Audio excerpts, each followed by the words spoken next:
Lecture de la deuxième lettre de Saint Pierre apôtre chapitre 3. Le Seigneur va venir. Amis très chers, voici déjà la deuxième lettre que je vous écris. Dans ces deux lettres, je fais appel à vos souvenirs pour vous aider à penser d'une manière correcte. Souvenez-vous des paroles que les saints prophètes ont dites autrefois.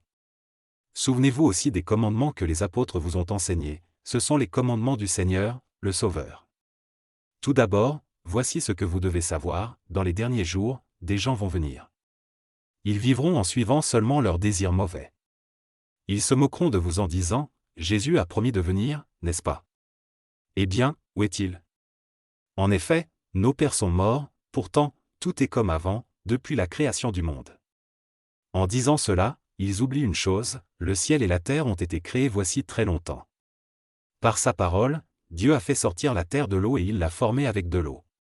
C'est également avec de l'eau de la grande inondation, que le monde d'autrefois a été détruit.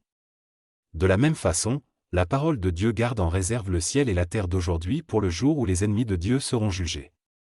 Ce jour-là, le ciel et la terre seront détruits par le feu.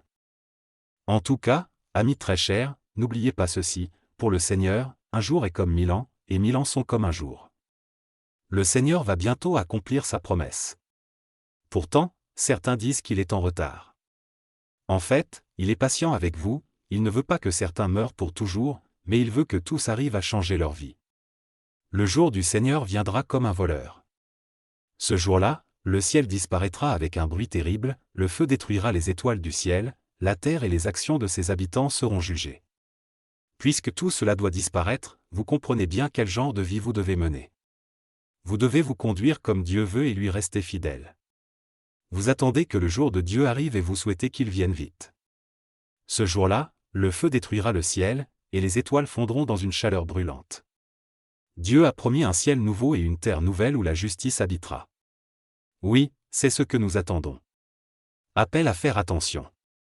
C'est pourquoi, amis très chers, en attendant ce jour, faites des efforts pour être sans défaut et sans tache, en paix avec Dieu. Et dites-vous une chose, c'est à cause de la patience du Seigneur que vous pouvez être sauvés.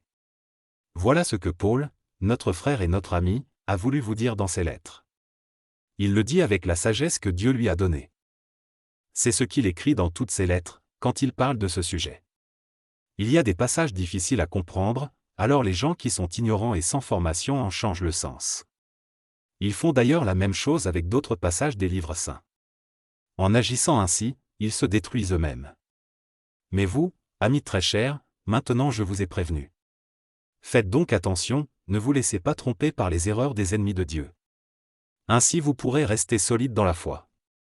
Que l'amour et la connaissance de Jésus-Christ, notre Seigneur et notre Sauveur, grandissent en vous. Rendons-lui gloire, dès maintenant et pour toujours. Amen.